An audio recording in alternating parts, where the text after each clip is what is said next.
আপনি কি নিন্দায় ভেঙে পড়েন, খুব কষ্ট পান, দুঃখ পান? কেন জানেন? তার কারণ আপনি প্রশংসায় অতিশয় আনন্দিত হন। ঠিক আমি বলছি না, বলছেন শ্রী গীতা। আলোচনা করব এই বিষয়ে। নমস্কার সকলকে, দর্শনে শান্তিতে সকলকে স্বাগতম। আজকের আলোচনার বিষয় নিন্দা এবং স্তুতিকে আমরা আমাদের জীবনে কিভাবে দেখব, যাতে করে মনে এক সাম্যভাব বজায় থাকে। কীরকম বিষয়টি?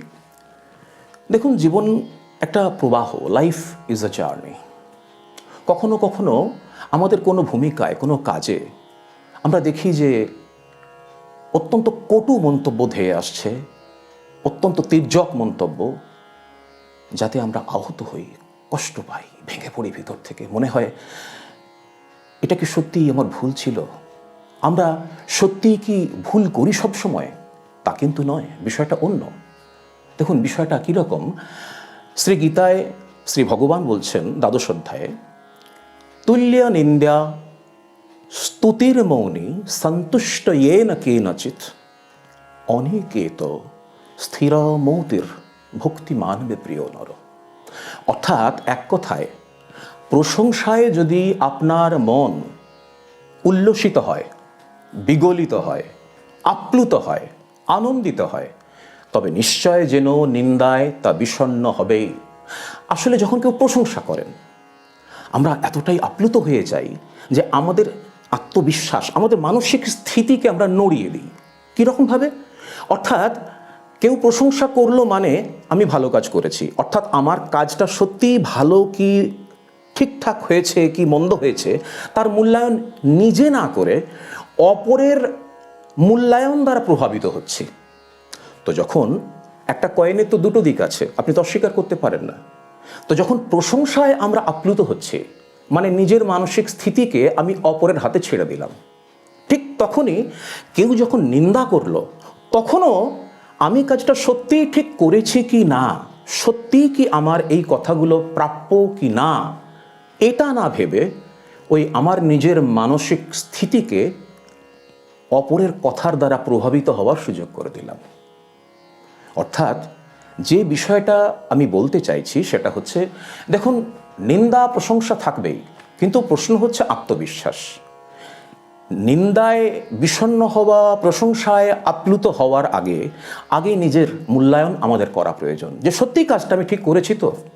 যদি ভিতর থেকে উত্তর আসে হ্যাঁ তুমি ঠিক করেছ, তাহলে অপরের প্রশংসা বা নিন্দা দ্বারা আমরা কখনোই প্রভাবিত হব না।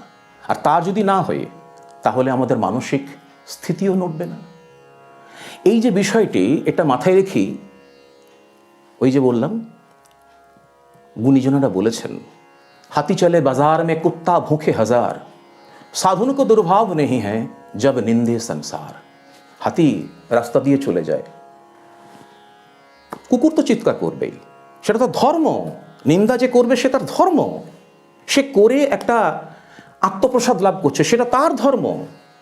হাতির তাতে কি যায় আসে? সুতরাং চলুন আত্মবিশ্বাসী থাকি, শ্রী ভগবানের শ্রীচরণে নিবেদিত থাকি এবং তার কাছে আমরা সবসময় স্বপ্রার্থনা বলি, হে ঈশ্বর, আমাদের তোমার শ্রীচরণে মতি রাখো এবং সব ঠিক ঠিক করে বুঝিয়ে দাও।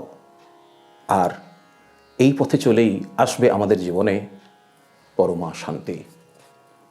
সুতরাং যেটি বলে আমার আজকের আলোচনা শেষ করব, সেটি হচ্ছে সেই বিখ্যাত গান যা স্বামী বিবেকানন্দজি গাইতেন। মন চলো নিজ নিকেতনে, মন চলো নিজ নিকেতনে, সংসার বিদেশে বিদেশীর বেশে ভ্রম কেন অকারণে, মন চলো নিজ নিকেতনে। আজ এ পর্যন্তই। শীঘ্রই দেখা হচ্ছে পরের ভিডিওতে, প্রতিদিন সন্ধ্যা 8টায়। ভালো থাকুন সকলে। আজকের মতন এখানেই।